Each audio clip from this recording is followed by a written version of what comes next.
Commissioner Fishback, would you lead us in the pledge, please?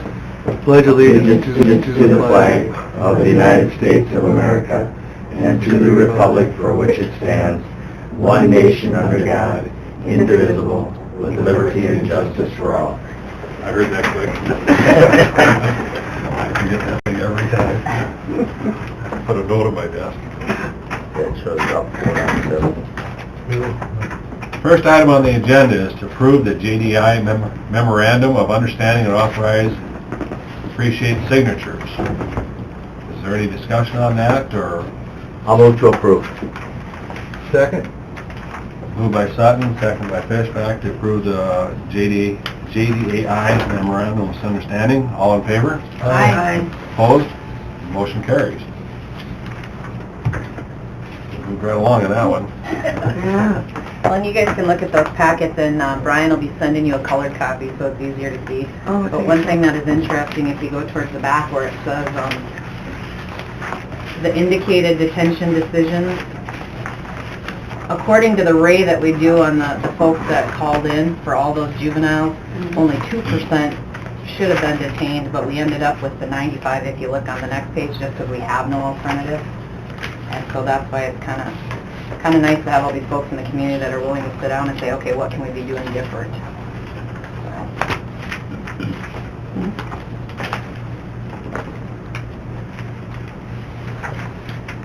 Well, we're talking, of course, do we want to talk about where we want to do the budget? Should we do that now, or?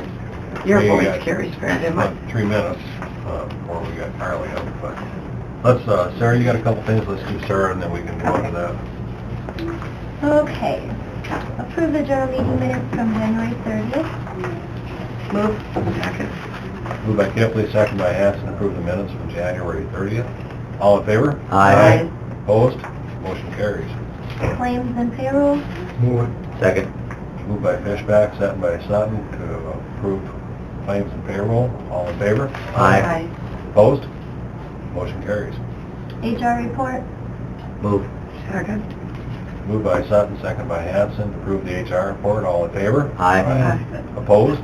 Motion carries. Authorize advertising a bid notice for highway tuck pointing project. Move. Second. Moved by Hanson, second by Kipley, to approve the highway building tuck project. All in favor? Aye. Opposed? Motion carries. Declare the Claremont and Columbia City tax deed surplus and authorize chairman sign quitclaim deed. Move. Second. Moved by Sutton, second by Hanson, to authorize signing of the tax deed for Hecla and Claremont. Claremont, Columbia. Columbia. Yes. All in favor? Aye. Opposed? Motion carries. Abatement. Move. Second. Moved by Kipley, second by Fishback, to approve the abatements. All in favor? Aye. Opposed? Motion carries. Request for surplus fair disposal of the request for surplus for disposal of the shredder, I believe it was, for the welfare office. Second. Moved by Fishback, second by Sutton, to approve the surplus of a shredder. All in favor? Aye. Opposed? Motion carries. And fair contract. Move. Second. Moved by Sutton, second by Kipley, to approve the fair contracts. All in favor? Aye. Opposed? Motion carries. That's all I got. Okay. Next on the agenda, we have Carly to discuss teen court. Hello again. Good morning. Good morning. I don't know if you want me to start, or you want to ask questions first, or... Well, where we at with teen court? How are our numbers? Is it a viable part to have in our budget? Let's ask that. Well, I think it's valuable. I mean, I think it's necessary. You have heard from me before on the juvenile justice reform laws that went through about 2 years ago. Part of those changes were that a lot of the offenses that we normally would send to teen court, primarily possession and consumption of alcohol, intentional damage of misdemeanor level, and petty theft, would go to citation, meaning the juvenile would be cited by law enforcement with an actual ticket, which is different from how it had happened in the past. They would get a fine on that ticket, go before the judge. The first offense, the maximum sentence is a fine of up to $100. Second offense, the fine would be up to $100. I could only bring them into juvenile court on a third offense of the same offense. So, if we had a PNC, an intentional damage, and a petty theft, that's 3 first offenses. That kind of took the wind out of our sails a little bit in teen court because most of those offenses were what normally would go there. The way that law was written, I didn't have the option of choosing citation or teen court. So now those kids pay a ticket and that's it? That's it. Yep, unless they commit the offense 3 times. So Same offense. correct. Wow. So I've heard a lot of scuttlebutt from some of the kids at high school that would say, my friends will say, I've got $200, so I've got 2 PNCs I can get before I really get in trouble. I wasn't a big fan of the citation process, but it did build in another level of intervention for us. Part of what we're talking about in JDAI is trying to give ourselves some more options. When they're taking out our options for intervention at the top level, now we can't send kids to the Department of Corrections, we have to try to figure out how to build in some on the lower level so we don't run automatically at the top with nowhere else to go. I think enough people complained about the citation process over the last couple of years that last year they gave us a kind of out a little bit with some new legislation. The state's attorney now can determine whether citation is appropriate or some other diversion program. Part of my effort to give us the levels, instead of going 3 citations, my thought was we could do 1 citation and then we have a repeat offense, then we go to teen court. I know we were low to begin with once those citation requirements kicked in. I thought maybe this would get us back to closer to those numbers we had before. It hasn't yet. So I'm talking to Diane Lair from teen court and talking to law enforcement. I think we're going to change it so that instead of citations immediately, the way that the citations work is the officer writes the ticket in the field, who gives it to the juvenile. Then they get a court date set and they show up for court. Instead of doing that, we're going to have law enforcement just do reports, send it to my office, and then I'll make the decision. So if I think it's something that can be handled by citation, a first offense, a kid I've never seen before, something like that, we'll do the citation. If I think it requires some more intervention, we can do teen court. But that gives us the option and me a little bit easier oversight for teen court. So I can see what's going to citation and what's going to teen court right off the bat. I think teen court's important. Diane Lair's got a really good program going. She's got some good interventions for kids. It's not just a come in, get your sentence, and go. She's got some programming set up for parents and kids, which I think is really important. It's a big part of the issue that a child is having is lack of communication at home with parents.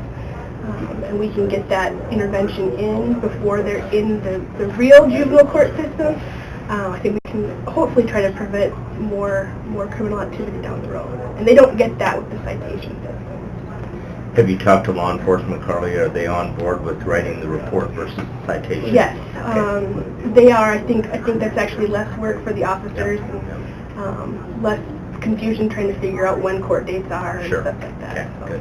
As far as the juvenile, as far as citation versus teen court, is there any statistics that show that one is more effective? I mean, as a juvenile, like they catch on pretty fast. Well, I got 2 more left before anything happens. Is there anything that tells us that it's more effective for teen court than it is the citation? Is there anything? It's the citation thing is so new. I don't have any statistics, just anecdotes, and I guess I would say that that whole attitude of I get 2 PNCs, I got $200, so I'm just going to go ahead and do it. Versus, teen court's a little bit more involved. They're required to go in. There's more than 1 session. They have to go in for their own teen court session, and they usually get, as part of their sentence, a requirement to come back in and act as a juror for other teens going through teen court. There's usually community service. There's some classes. So it's a more intensive, it's more involved for sure than coming into court one time, getting your fine and leaving. They hate to do that more than pay the fine. And with with teen court, they're not only getting the services for themselves, they're giving back to the community through their further teen court jury service and also through their community service that they're required to do. So. How many are currently going through teen court right now? I couldn't tell you for sure. I think Nancy had mentioned that she had heard one right now, but I know that I've charged out more than that, where they're at in the process. I get the report, I read it, I make a decision on what to do, then my office sends a letter to the parents, and the parents and the kid have to call teen court to set up a time to meet with Diane. So I'm not sure if some of those other cases are somewhere in that process, but haven't been put on the teen court docket yet. So do I understand that you're getting them on the first offense every time now? Or is there still some that are just getting tickets? No, we've changed it now. We Okay. will change it, I guess. I'll get the report for everyone off the bat now every time. It's going to take probably a little bit of time to get law enforcement retrained because we just, given them all the instruction a couple years ago that first offense, these 3 offenses are going to truancy, PNC, intentional damage, and petty theft all go to ticket. So now they're all writing tickets. Now we have to get, the word back out that it's going to go back to the way it was. Good information. I think then we better leave that amount in the budget for now. Yep. Hope that the program rebounds and it's doing some good and gets some numbers back up. And I know in the past it did a lot of good. help You us really get- learned. Well, thanks for everything you're doing. Yeah. Appreciate it. If you guys have more questions down the line, just let me know. You bet. Okay. Thanks, Good Carly. one. Thanks, Carly.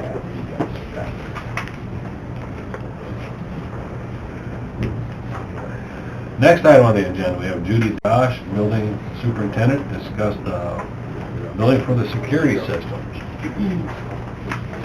Paul and Judy are in here. Hi, Jude. Hello. Morning. Judy? Good morning. What does TNR stand for, Judy? TR Building? Training Resource. Resource. We knew what it was, we just weren't sure what the... We were called Training and Rescue. Training and Rescue. One of you guys? We thought you were doing it all. Need a bodyguard, is that what it should? I need a, need a bodyguard. So Judy's here to discuss some building of the security system. I think we should probably go into exec Is that for contracts? Is that what we'd be... Contract and legal. and legal. Okay. Yep. I'll move it. Second. Moved by Sutton, second by Kipling, going to exec for contract and legal. All in favor? Aye. Opposed? We are in exec. Thank you. Don't leave that here. Okay, Judy, you want to give us a little update on our current cost of our current security project?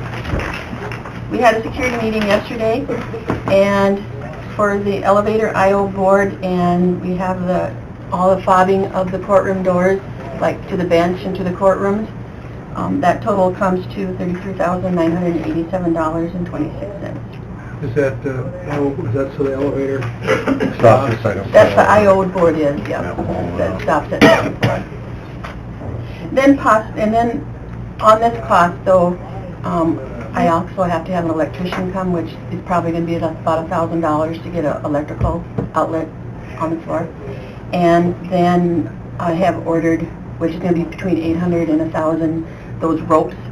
Okay, the guidelines or what? The guidelines. Control ropes. Yep. And then on these that I had ordered, you can buy signs, frames, so then I can go somewhere and just get a sign in once we know what we want on the signage, and we can just slip it in this sleeve that it attaches to the post. So that's a couple other things that aren't listed on here. Those are not on here? Those are not on here. That'd be additional cost. Yep. Couple grand. Yep, a couple Estimated. grand, yep.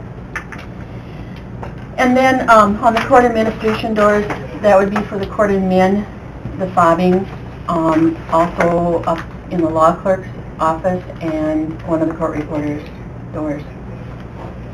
And that comes to $7,417.62. How many doors? I was just gonna ask that, how many Oh, doors? how many doors? Okay, I'd have to count them up. Good 12 doors. doors, like To- 15. Yeah, I was gonna say total doors, about 15. 15 doors? It's about $500 a door, ballpark. No, I did some figuring, because I know we're having to figure out how to pay for all this stuff in this court order. And, the way it looks, my VDI project's gonna come in pretty well under budget.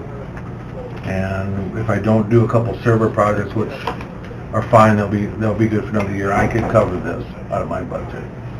if we need to. But we need that stuff done too. Your The servers. servers are fine, they'll be fine for another year without a problem, we'll just rebudget them next year.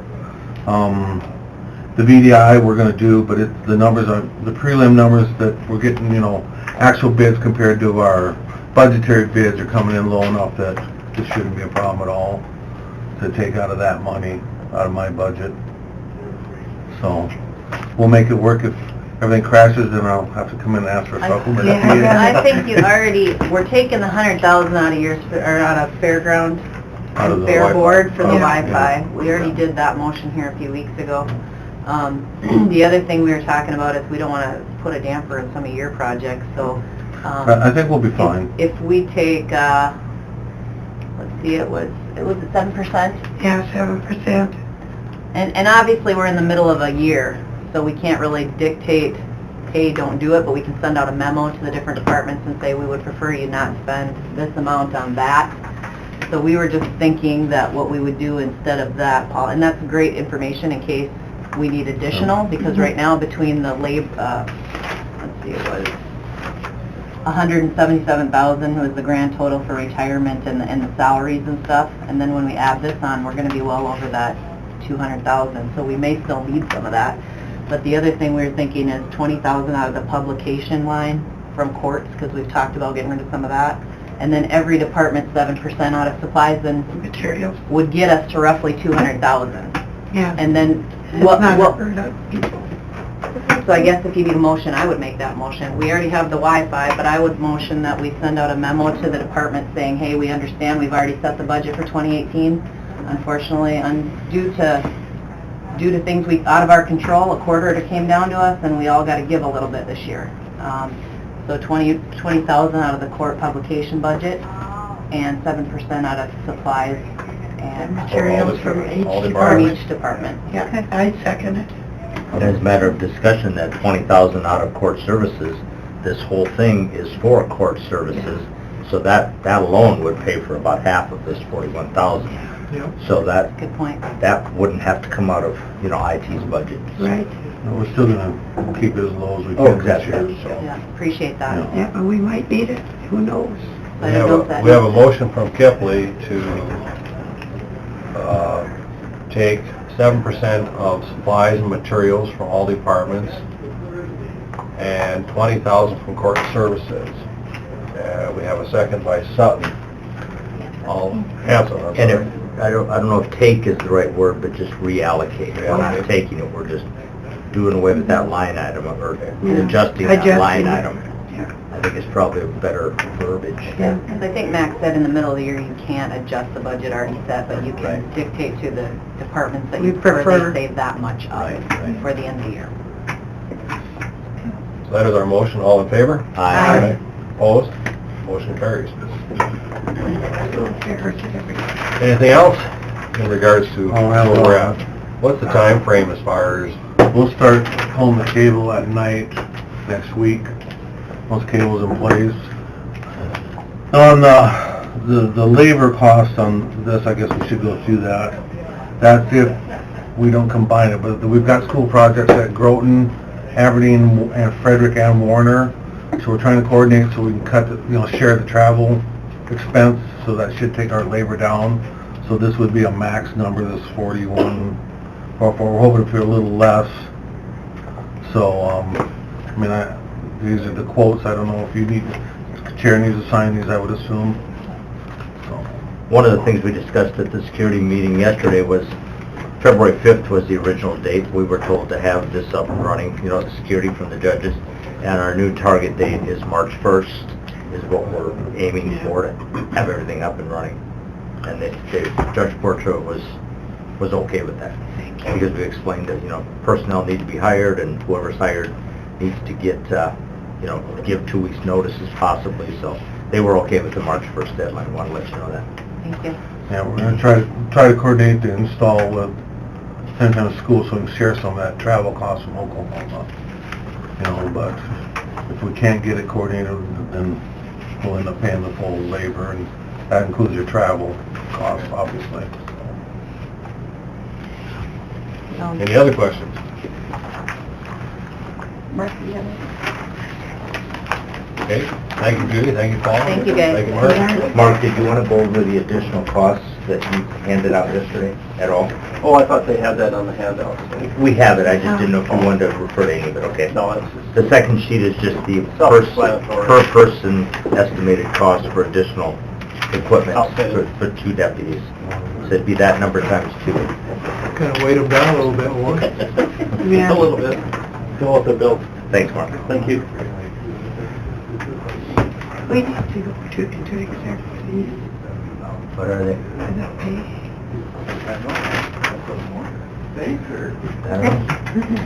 Morning, Dirk.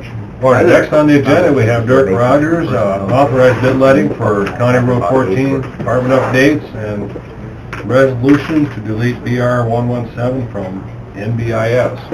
A lot of acronyms. Can't hardly believe that's a federal program, can you? That last resolution's a 7% reduction in supplies and materials for everybody. Yeah. I have 2 supplies and materials lines, the combination of the 2 of them at 7% is like $70,000. Is that what you're talking? Yes, but, which one is your supply, what are the 2 lines? One supplies and materials for roads and one supplies and materials for equipment. We don't have like an office supplies and materials, which I'm assuming is what you're taking out of other folks'. We appreciate anything you can give us. What is the equipment, what are each one? You said both are 70? No, the one is 700, supplies and equipment for roads, or, yeah, supplies and materials for roads. That is where we, would hire contractors, or we buy gravel, and those kinds of things out of that. And nothing that's bituminous, the hot mix and the road oil have their own lines. The other one is, supplies and materials for equipment, tires, fuel separate, so like tires, any other supplies for the equipment or shop supplies and that's got like $325,000 in it. So between the 2 of them, you're talking about $70,000 bucks. And that was part of it. It's not a mandate, but it's a, do what you can, I guess. Yeah. I do better with mandates. Well, then that's my thing. Okay. Well, I think your supplies and materials are a little different than the Yeah. average Yeah. office Right. supplies and material. I And I mean, don't know if you Use have your both of judgment. those in there. Just with what you can do. Okay. All right, I got a couple, 3 things today. First thing is authorize a bid letting for County Road 14. I want to do it on the 27th, when the rest of the day is already going to be ruined by several other bid openings. The project is basically their approach slabs on the railroad crossing at the south crossing just north of RDO there. And it's going to be the same type deal as the one at the beef plant, where we're going to have concrete approaches that come up to the crossing. It's kind of I think people get a little sideways on that. The crossing's one thing, that's the railroad's problem. Most of the time, and I shouldn't even say most of the time, but sometimes there's a bump there, and sometimes it's the road's fault, and sometimes it's the crossing's fault. In this case, it's the road's fault. But we're going to put about 100-foot concrete approaches on either side of it, and then there'll be a turning lane that's added for northbound traffic into the industrial park. Long term, I would even see this getting extended as a 3-lane up from there all the way up to 8th Avenue, but that's not part of it right now. The anticipated cost for this is about $185,000, and it's the first thing that we're going to do, you know, regarding Brown County 14, along with all the other changes. Currently, the crossing for the lights at US 12 and 14 is in the June letting, I believe, so that would be about a July start on that, when they would possibly be closing that. So I want to get in and get the crossing done, because obviously that's going to have to be closed. And if we have the crossing closed and the intersection closed at the same time, that creates a little bit of problem for the soybean crush plant, the old one that's there, and for Cutler's and some other folks in there. So I want to get the crossing done ahead of getting the intersection done, and at least those guys will be able to get in and out one way or the other. So I'd like to advertise for a bid letting for that on the 27th of February for that project. I'll move it. Second. Moved by Hanson, second by Sutton, to have a bid letting on County Road 14. All in favor? Aye. Opposed? Motion carries. Sarah, you can call it like county road, railroad crossing and turn lane. I don't know what the official name of it is. Okay. Okay. Talk about this bridge. Bridge 117 is a little piece of heaven that sits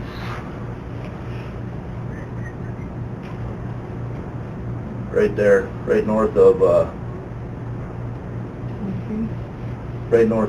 Bernie Warner Road. We just put in that new steel one there. You go around the corner. Yep. This is the next one upstream. It mysteriously, one of the wing walls fell down on it this spring during harvest. It was Spring No, it's during real harvest? it was real mysterious based Spring on the during big gouge harvest. in the side of it and other things. But anyway, we tore the bridge out and put pipe back in there.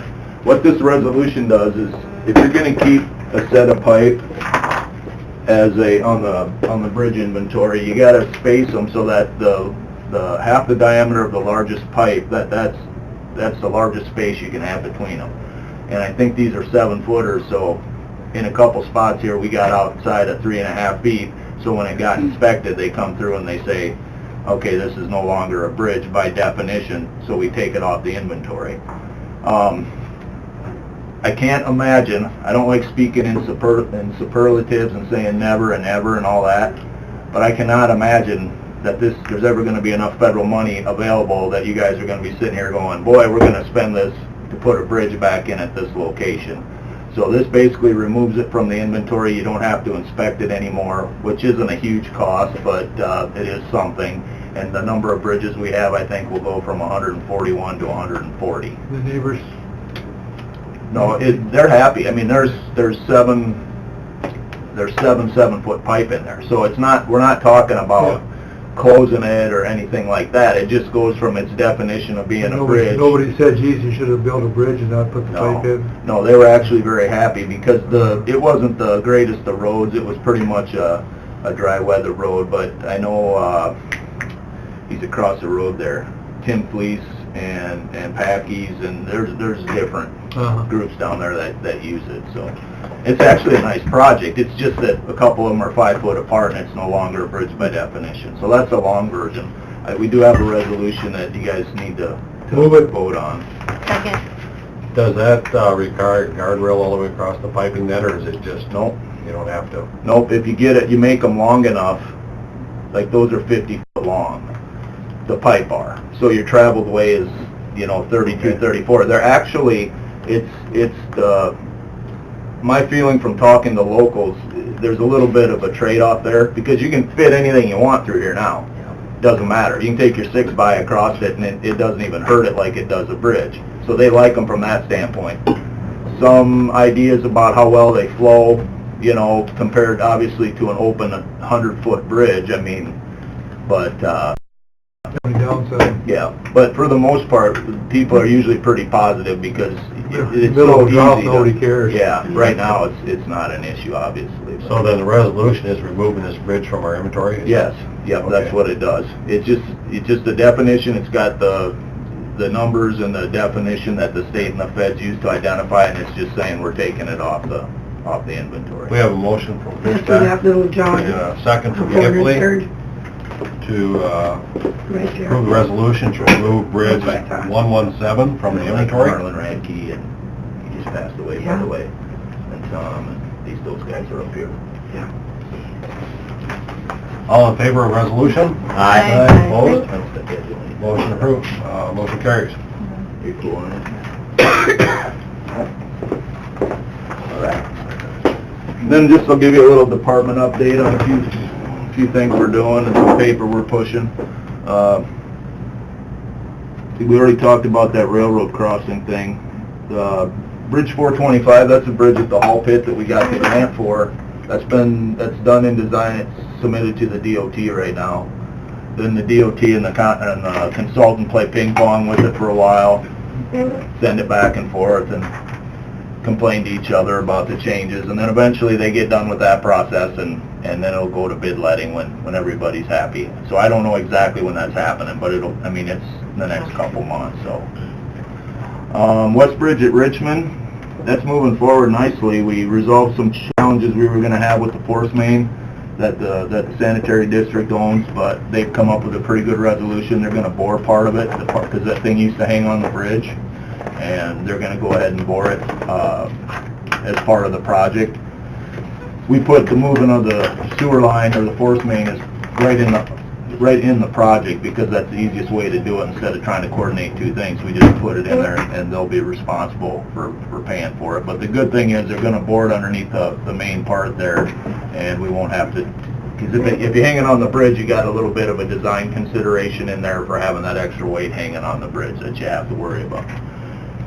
And we ordered the bridge deck. It's $103,000, so we have the actual bridge deck for that bridge is on its way, and it's still bizarre to me. You can just buy a bridge and it comes out on a truck, but it's pretty handy. The cold in-place job down on Brown County 23 from Warner over to Strat, the testing's all done. I got some of the ground penetrating radar. There's way more asphalt on that road than I thought there was. There's like 6-8 inches on a lot of it.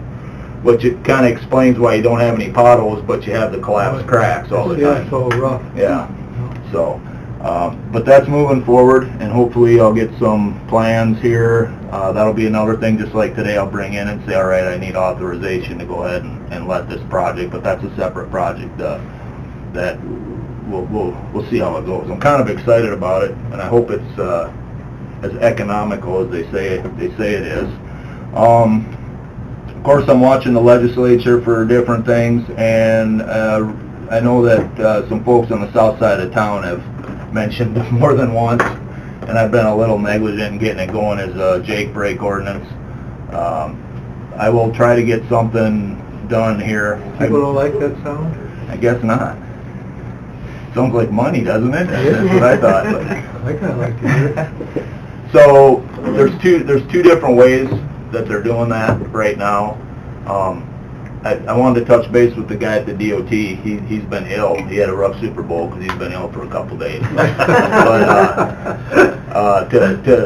to bounce it off of him, how if they have a preference one way or the other. It's the one way is you pass it and you refer to the signs. So anywhere the signs, you're basically saying this covers the whole county, and wherever you put the signs is where it's affected.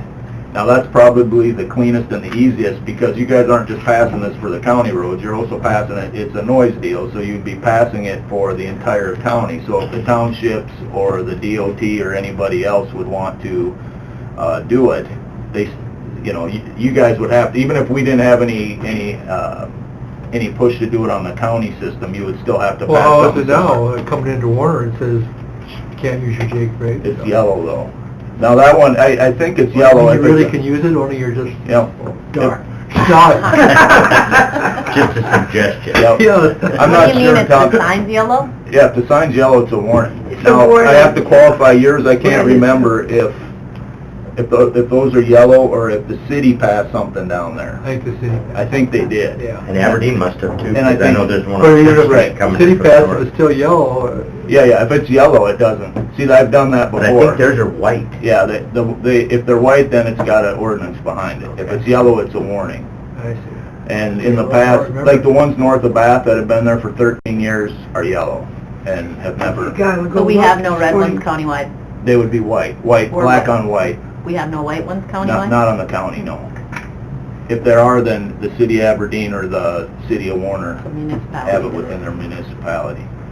And Lord knows about the 3-mile limit. You guys are on your own there, but, so anyway, that's something I'm working on.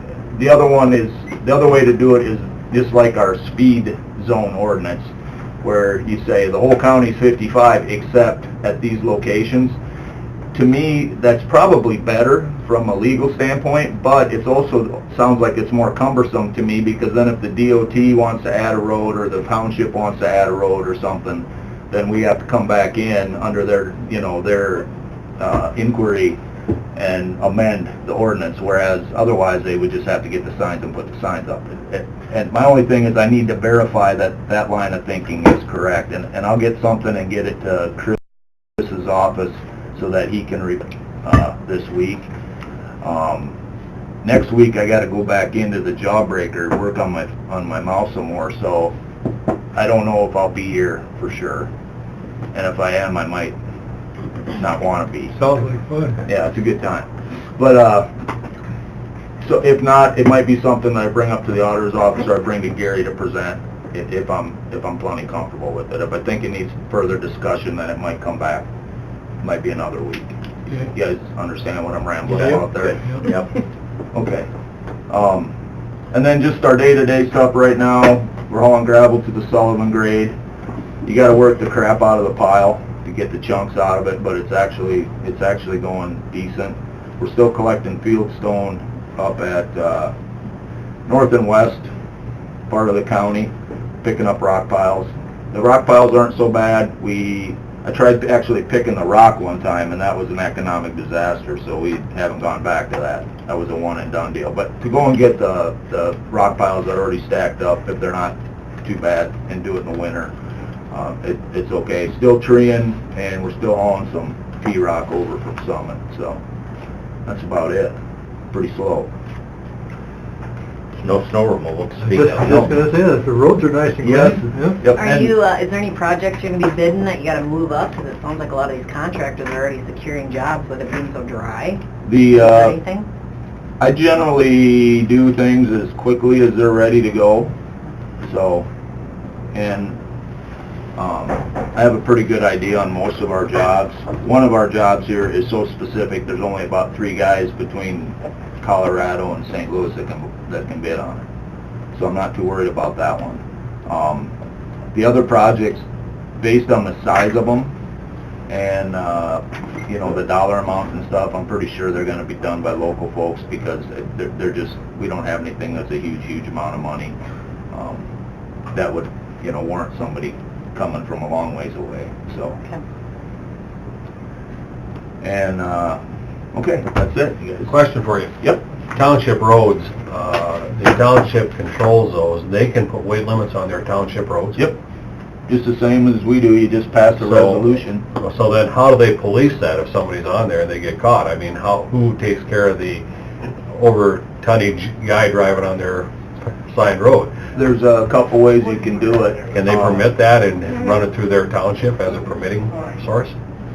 You mean to give a permit for the... Right, for the say overweight? if there's a farmer on there and it's load limit, can they permit that farmer to be on there if they permit it through their township? I mean, I assume if they're controlling the load limits, they would be the ones controlling the...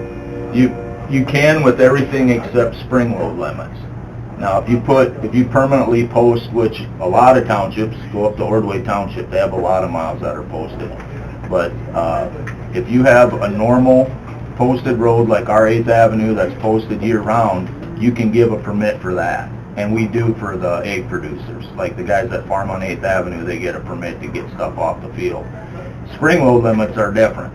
You can't give permits for spring load limits. And then your other question is, if we were having a problem, we generally go through the sheriff's office to detain them, so we're not sitting out there with a county pickup waiting for carrier enforcement to show up. But that you basically have to hold them there and have carrier enforcement come in. And as much as I'd like to cry about being understaffed and everything else, carrier enforcement has 2 crews. I think there's 12 guys and 8 of them work at the port in the northeast part of the state. And that leaves two scale crews. Now, I think one of them is based out of Aberdeen, but that's how it was last year, so I don't like saying that out loud because... Just did. I know, but that's the other challenge of it, but that's how we've done it. We have detained people, and there's a couple guys that get overweights on spring load limits every year. And if there's only been one case of this, but if you had made a real habit of handing out permits when the spring load limits are on, it can affect your federal money, or in the case that we have now, would affect your big money. But that is something where the Secretary of Transportation can hold your funds because they think you're giving too many permits during spring load limits. If it's permanently posted road, that's because that's your own administrative decision. You can go ahead and give permits on those. That answer your question? Yeah. Anything else? Okay. All right, Chuck, you bet. Thank you, guys. Anything else coming for the commission from the commissioners, those in present? I have a couple things, Doug. I'd sent you a note that we had an inquiry from a potential candidate on what the wage may be for auditor and register of deeds. I don't know if you're prepared to announce that at this time, but they were inquiring of whether that was going to stay the same or if it was going to change. I think you should send them a copy of the state law, I can do that. how we prepared our, I don't know what the rest of you think, but not prepared to say now, are we? I don't think so, No, I'm I not. think it is what is Okay, correct. I'll send them the statute, and we'll just go from there.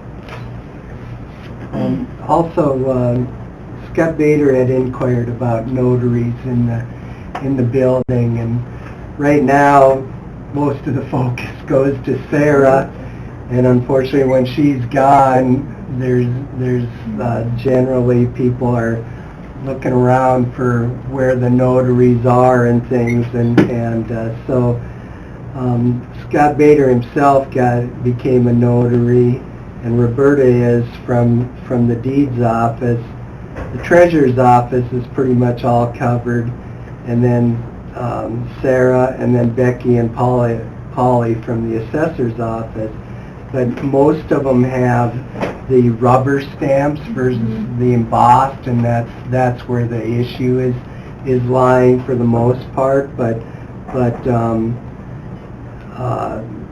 So what he would like to see is if the commission's willing to authorize purchase of 3 embossed stamps for some of the rest of this group, so that they could cover people too when they're coming in looking for What's the notaries. reasoning for that? The biggest issue has been, the deeds has been disallowing some of the plats and things because the ink is running, or it just becomes a mess, and that's been part of the problem, and so that's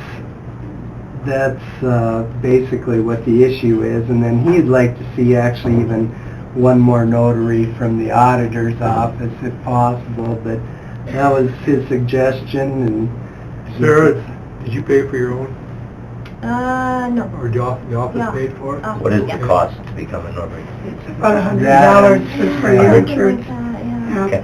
The embossed, And then your How tool much, is how much more to get the embossed than the, they're almost as cheap as the As the stamps, Right. well, I think we should get the embossed for the ones that don't have it, so we can have that over there. Yeah. How much Should be more is one- that just gonna be? tell each At department least to one in buy every some, office, and- Yeah. Yeah, one in every office should be fine, because it's not where the office is, it's just the Well, it has to person. have Yeah, your if name on nobody's it, here too, one day, correct, they should one the other. Yeah, but it Yeah, doesn't have to be they gotta- heard, you So they know, each heard. have to If get ev- one. if everybody in the treasurer's I office. just think we should make sure everybody has the embossed one. Yeah, Okay. exactly. Sounds good. And do you think the auditors need one? It more? doesn't matter, like I was saying, if it's her notarizing it, or you, it's the notary stamp. It's not the place that got done. Did you say almost everybody in the treasurer's office is a Yeah, notary? but apparently they must all have the They have rubber the stamp. stamp. Yeah. Yeah. Most people That's prefer the that because you issue. can photocopy it. Yeah. Embossed doesn't photocopy. Yeah, You have to that's shade it. that's the opposite issue, so Yeah. they're denying it because it's leaking Sure. and running But and it's things. for on that the purpose. paper they're putting it And on. then, yeah, you have that side of it for copy. Pardon me? You don't see Is there a it. different kind of ink that can be purchased? I'm thinking that- One just makes an imprint into the Yeah, but is there Mylar a different copy. ink she's at Oh. that can go into that? Yeah, but I think it's the That I don't paper, know. the plat paper sometimes, you know, it doesn't It's just smeared on absorb. the Mylars. Most That'd be of the those only one. self-stampers have their ink involved right in them, and I would assume that they're using the And we've regular used stamp. carbon before. But I could be wrong, but I thought I've had things notarized where they've stamped it and rubber stamped it, Yeah, so that there's both for, yeah, it'd be both reproducible and embossed if necessary. yeah. So we really only need one embossed for each department. And each I would think department, so. yeah. Sounds good. Okay. And then I'd like to go into exec for contract. Move it. Do you want to do personnel too, or this, That's the contract? Second. Moved by Sutton, second by Kipling to go into exec. All in favor? Aye. Motion carries. We are in exec. Thanks, Carly. No action as a result of exec. Is there any other items coming before the Brown County Commission?